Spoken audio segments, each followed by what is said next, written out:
অন্যায় প্রতিবাদ করাতে ভারতীয় জনতা পার্টির প্রথমে শ্যামবাজার থেকে মঞ্চ ভেঙে দেওয়া হয়। যেভাবে তারা মানুষের আন্দোলনকে, মা বোনেদের রাত্রিবেলার আন্দোলনকে দুষ্কৃতি ঢুকিয়ে আর্জি করে ভাঙচুর করিয়ে বন্ধ করবার চেষ্টা করছিল।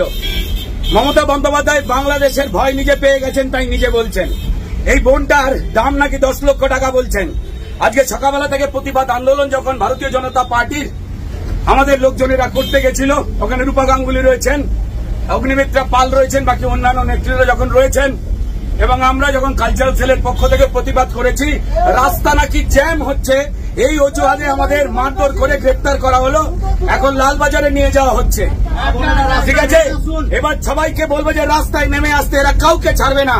দল মত ঝান্ডা ছাড়া, ঝান্ডা নিয়ে যে কোনো কেউ রাস্তায় নেমে আসুন, এরা খুন করে দেবে সবাইকে। জোর করে একটা মেয়েকে মেরে তথ্য প্রমাণ লোপাট করার সময় এত পুলিশ ছিল না যত পুলিশ মানুষের মুখ বন্ধ করার চেষ্টা করছে। হ্যাঁ, এখন লালবাজারে বুঝছে কত লালবাজারে জায়গা আছে। সারা পশ্চিমবঙ্গের মানুষ এবার রাস্তায় নামবে, কতজনকে জেলে পুরবে।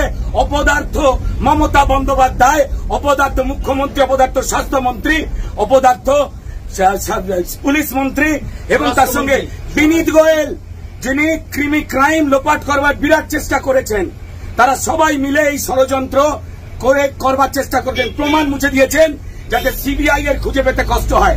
কেউ ছাড় পাবেন না, সবাই গর্জে উঠুন। এরা সবার মুখ বন্ধ করাতে চায় পশ্চিমবঙ্গে, শুধু আমাদের নয়, আপনাদের প্রত্যেককে আওয়াজ তুলুন।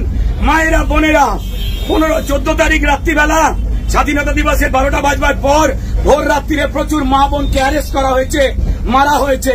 পুলিশ বলছে প্রতিবাদ করা ঘুচিয়ে দেব। মমতা বন্দ্যোপাধ্যায়, রাস্তা আপনার পৈতৃক সম্পত্তি নয়। এরা ভয় দেখানোর চেষ্টা করছে, ভয় পাবেন না। একদম রাস্তায় নামুন, প্রতিবাদ করুন।